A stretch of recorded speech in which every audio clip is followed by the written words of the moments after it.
नमस्कार मंडळी. सकाळी ब्रह्ममुहूर्तावर उठले, रेकीच्या आमच्या प्रार्थना केल्या, आंघोळ करून तयार होऊन खाली आले, देवाला दिवा लावला, नमस्कार केला, हनुमानाचं डोळे मिटून स्मरण केलं आणि नियमाप्रमाणे हनुमान चालीसा 11 वेळा म्हटली. त्यानंतर अग्निदेवतेला हळदी कुंकू वाहिले, नमस्कार केला, एकीकडे चहा करायला ठेवला, कोमट पाणी घेतलं, डिशवॉशरमधली सगळी एक एक करून भांडी लावली.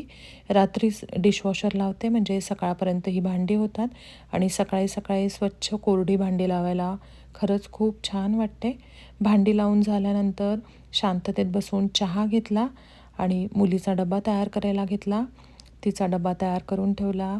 घरातले सगळे पडदे उघडले, रोपांना पाणी घातलं, बाहेर आले, निसर्गाचं दर्शन घेतलं. सूर्यनारायण उगवण्याच्या तयारीत होते.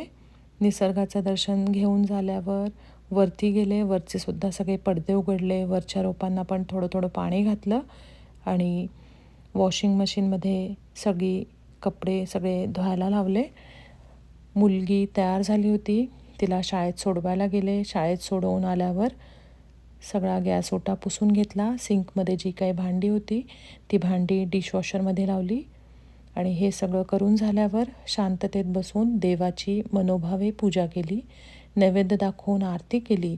आज गुरुवार त्यामुळे गजानन महाराजांच्या पोथीतला अध्याय वाचला. नित्यसेवेचं सगळं शांततेत बसून वाचन केलं. अफर्मेशन्स लिहिली. हे सगळं करताना खरंच खूप छान, शांत आणि प्रसन्न वाटतं. हे सगळं झाल्यानंतर स्वयंपाकाची तयारी केली. आज होळी होती त्यामुळे पुरणाचा स्वयंपाक करायचा होता. पुरणाची डाळ त्याच्यामध्ये थोडं गरम पाणी घालून ठेवली होती भिजवून. आणि पुरण आणि वरण दोन्ही पण राईस कुकरमध्ये लावलं. सकाळी गुलाबजाम पण करायचे होते कारण राधिकाचा आज वाढदिवस होता, त्यामुळे गुलाबजामसुद्धा एकीकडे केले आणि ते तळून घेतले, पाकामध्ये टाकले.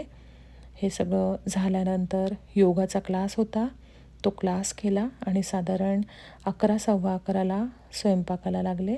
दोन्ही भाज्या फोडणीला टाकल्या, कणिक भिजवली, भज्याचं भिजवून ठेवलं, वरणाला सारखं केलं. भाज्या आधीच चिरून ठेवल्या होत्या त्यामुळे टाकायला पटकन सोपं होतं.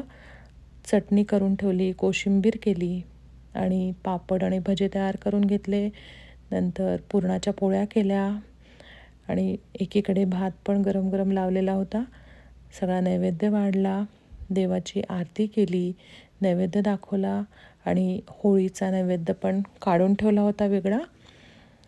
हे सगळं करून आम्ही जेवणं केली आणि सगळं आवरून झाल्यावर राधिकाकडे 5:30 वाजता गेलो.